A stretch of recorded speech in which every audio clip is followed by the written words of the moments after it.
Hello StarCraft fans, this is Falcon Paladin coming to you with Game 5 between Soulkey and Polt on Ruins of Seras. Yes, this is the final match of their best of 5 series from IEM 10 Taipei. In the bottom right side of the map we have the red Terran player, everybody knows him and loves him and calls him Polt. And in the top left side of the map we have the blue Zerg player, everybody knows him and loves him, he is Soulkey. Soulkey versus Polt, first game. Okay, I'm not going to spoil anything. If you haven't watched the first 4 games of this series, please go back and watch them. At least watch game number 4. That was a good one. I'll put a link up here to game number 4. You can go back and watch it, then come back here and get on with this series. You really don't want to watch game 5 without watching the previous 4 games, right? Right? Come on. No, of course not. So anyway, in game 1, Polt won on game 1, Polt won on Dusk Towers. Soulkey came back to win games 2 and 3 on Orena and Prion Terraces, but then Polt, due to the fact that Soulkey never replaced his natural hatchery after it was killed by Polt, Polt wins it. Game number 4 on Central Protocol. So incredible comeback by Polt, down 2 games to 1, had to win to continue, and he did. But you know, if anybody could do it, it was going to be Polt, right? Right. We all believed in him. So again, Soulkey going for the very standard hatch first, into an extractor, into pool. Again, it's a huge map. Your opponent can spawn anywhere on this map, and not even scouting here is Polt. He doesn't know where to send a Reaper if he decides to send a Reaper. I get the feeling these might be Marines that come out here first. Just because, again, he's not scouting. The Reaper has no guarantee of getting there in time to do any damage. And the barracks is actually sitting silent. There we go. That's the Marine from Polt and the expansion as standard. So this is a really big map. Drops aren't quite as good on this map, I would say, just because the distance to get back safe home after attacking a Zerg is pretty short, and getting chased down by mutas and corruptors is a scary thing for medevacs. On a map where you're close spawn through air like this, or I guess not on a map, but in a situation where it's close spawn, Polt might want to go a little bit heavier on the drops, but where it's cross spawn like this, so difficult. However, Polt is an amazing player, way better than I am. He probably should not be taking advice from me, but we'll see what he decides to do anyway. Keeping 1 worker on gas here is Soulkey. I think that means he's likely just going to go ahead and try to save up for a Blair at some point, but he's not really interested in getting a ton of roaches in this early game. I think he knows that Polt is not planning that Reaper harass, is not planning anything crazy like 3 racks Reaper, using these lings to knock down this unbuildable rocks structure. And yeah, I think we're just settling back for more of a macro-style game. I would not be surprised to see a 3rd hatch come up for Soulkey at some point. SCV just scouts to see the hatch is indeed there. I know where my Zerg opponent is. That's all the information that I need. I'm sure there's a spawning pool. I'm sure there's an extractor, but let's not get carried away and lose this SCV. Polt is now going for the famed factory and the 1-1-1 Destiny Cloudfist Command Center build. Destiny Command Center Cloudfist build? I don't know. That needs a little bit of work. Bunker at the front door. I don't know if we've seen this. No, we did. On game number 4, we saw a bunker at the front door, so not too crazy indeed. Sending out some lings to scout out where on earth his opponent is. Soulkey does not know, but in about 10 seconds you will.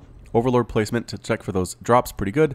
Same thing up here. Again, no 3rd base from Soulkey. Is he just planning another 2-base Roach Ravager type thing? The distances involved would seem to preclude that, as a ling dies to get the information there's a bunker at the top of this ramp. But look, there's a lot of lings. What on earth? Is he going for like a bait? Oh, is it a ling run by? He might be trying a ling run by. Soulkey, 25 lings out. He's droning up behind it, so if this doesn't work, he's not dead, but this is a huge place for lings to run past. They're going to group on up, and I think they're just going to do it. Here come the lings. Hey, bunker, we understand that you're there. You can kill like maybe 2 of us. Oh, they get the surround on the bunker, but some Hellions show up just in time. Good micro on those Hellions.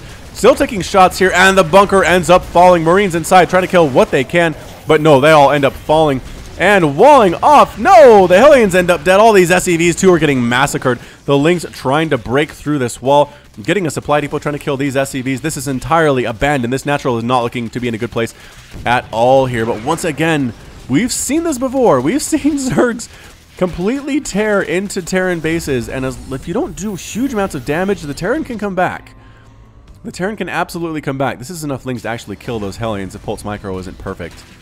Yeah, SCV is trying to hide, being chased around, but then there are 4 Hellions out, a much bigger number, but a ton of SCVs continue to fall. The lings head on out. There's all that's left here are Hellions, and Soulkey is taking a 3rd base behind this, so Excellent, excellent Ling run by counterattack, or I guess straight up attack from Soulkey.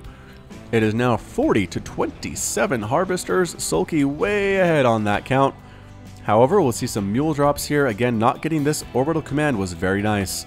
Polt is glad to keep this. He can keep throwing down these mules, keep double pumping SCVs, get out a bunch of Hellions, repair these guys in case the Lings come back and start that wall again. I don't think that Soulkey is the kind of guy for just go for straight mass Ling throughout the game, and I'm not sure that Polt recognized this. The Lings come on in here again, kill another SCV. They do. Another SCV and get out without losing a single lane. Amazing hit. Alright, so the scan in the main base. There is, in fact, a Spore Crawler. There is a lair that just now popped. Double Evolution Chamber and a Baneling Nest. Does Polt know about that Baneling Nest? He does not. He doesn't know about the Baneling Nest. Here come the Hellions running out. So there are some Lings here, but I don't know if this is enough to actually deal with this number of Hellions. Okay, they do get scouted though, and in the production tab, 6 more Lings are on the way. 8 more Lings are on the way, and Banelings morphing into some Baneling hits would be very nice. They do extra damage versus light, which is what Hellions are. So Banelings, if they can get connections on Hellions, are pretty good, but this creep spread is nice. I'm not sure how comfortable Polt is in coming on in here, but he's going to do it anyway. A couple queens chasing them around, going to stab them right in their little wheels and tires and flamethrowers, but no. Polt actually decides to head on back. So he did force some units out of Soulkey, which is, I think, the full intent of what Polt was trying to do. Was force some units out, not let him macro up like a boss. It's 53 to 31 harvesters. Soulkey in such a good spot. This drop from Polt almost needs to kill a base. I mean, or at least kill a whole ton of workers. So we're going to see if Polt can pull this off here. He has the Hellions coming in first. There are Banelings, though. There are Lings. There are so many Banelings. You're not getting up that ramp, Hellions. I am sorry. Medevac's heading around to the south, flying over the creep, though. Soulkey can see this. He is sending the queens over to get some shots off, weakening those Medevacs. Might just boost into the main base, and the Lings are ready, though. Lings ready to go right on top of this drop, and picked up and boosted out once again. Is Polt not feeling comfortable about this at all? Polt cannot be feeling good right now, ladies and gentlemen. He's trying to get in there. He's trying to kill workers. He's trying to kill units, but Soulkey is making it nigh impossible for him right now. Ling Baneling Muta. Ling Baneling Muta with +1 flyer attack and +1/+1 on his Lings and Banelings. This is insanity. Baneling heads crashing on in, killing a bunch of the Marines. These are Hellbats now. A little bit scarier, but they are still light units. Banelings still do 35 damage, splash damage, versus them, mind you. Hellions, oh, Hellions have 90 hit points. I think Hellbats have, do they have more or less? I don't actually know. But they're transforming into Hellions to head on out, to go back home with their speed that they have. The Lings might try to get a surround on them. They're a little bit trapped in that quarter, but no. Nope, instead they're going to chase these Lings right on home. And the Lings back on out. A 4th base coming up for Soulkey. Is there a 3rd base on the way for Polt? I don't see one. Terran fans, let me hear you support your Polt. He needs your belief. He needs your love right now. Macro Hatch coming up for Soulkey at 65 to 37 workers. Soulkey has been allowed, not allowed, I want to say through his own ability at debuffing or rebuffing those drops, he has managed to get so far ahead of Polt. All that's out here are these Hellions, but you know what? There are Mutas out. Run for your lives. You can't shoot up Hellions. You can't tilt those flamethrowers up at all. And so they're going to back on home. Back on out, back on home. Marines. Any Marauders here? Nope, just straight Marine. Liberator, Widowmine, Medevac is the composition for Polt against this Ling Bling Muta. We're seeing from Soulkey. I don't know if I've seen more than a handful of these games in Legacy of the Void on my channel. I understand they are somewhat popular, but the Roach Ravager is just so darn good in the early to mid game that a lot of Zergs just go straight for it and haven't really been bothering with the Banelings. However, Soulkey has a lot of hours of experience with this strategy, and it might just work out for him.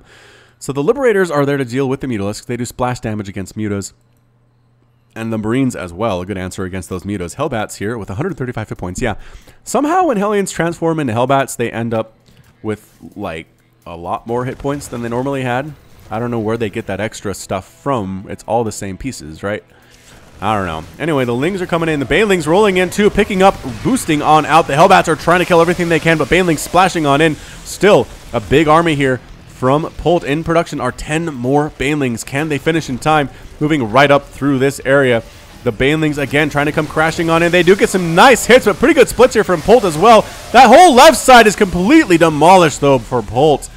Wow, losing a lot of units there. 138 to 101 total supply. Lings, Banelings, Mutas getting that full surround. Can the Mutas kill every single one of these Liberators? Are going to try to do it, and they do. Banelings killing everything here as well. Can he pick it up and save it? No, Polt unable to save anything, losing all of his medevacs here too. Trying to stand in and heal, but I think this might be it for Polt. It's 126 to 68 supply, and that's it. A GG from Polt. Polt is defeated. Soulkey's victorious. Soulkey takes the series 3 games to 2 in this best of 5 from IEM 10 Taipei. What an amazing play by Soulkey. I don't think I've seen Ling Bling Muta do this well on my channel in months, but Soulkey says, you know what? Forget the new meta. Forget Legacy of the Void. I can make this work with Heart of the Swarm stuff. And he did. He did. Again, it came down to his ability to rebuff those Hellions. Also, the Ling run by was masterful, slowing down Polt, managing those drops. Again, the drops have a long time to go to get from here to there, and that just means more time for Soulkey to sniff them out. Was able to get 4 bases up when Polt wasn't even able to get 2, and that was it. So well played by Soulkey. Just an amazing, amazing game in his own right. Zerg players rejoice today. All right. So again, that's it for me. This has been Falcon Paladin. Go ahead and hit that like button, hit the subscribe if you like what you saw and what you heard today. And if you enjoyed what this was, basically, again, a best of 5 that I cast on my channel every day, 5 days in a row, let me know in the comments. Let me know what you thought about it, because I think some people might have some thoughts they'd like to share. So we'll see what those are. Now, you can also find me on Twitch and, no, not Twitch, on Twitter and Facebook, rather. It's a TW word somehow. On Twitter and Facebook, both at /Falcon Paladin. And until next time, as always, thank you so much for watching and for your support. And you take care of yourself.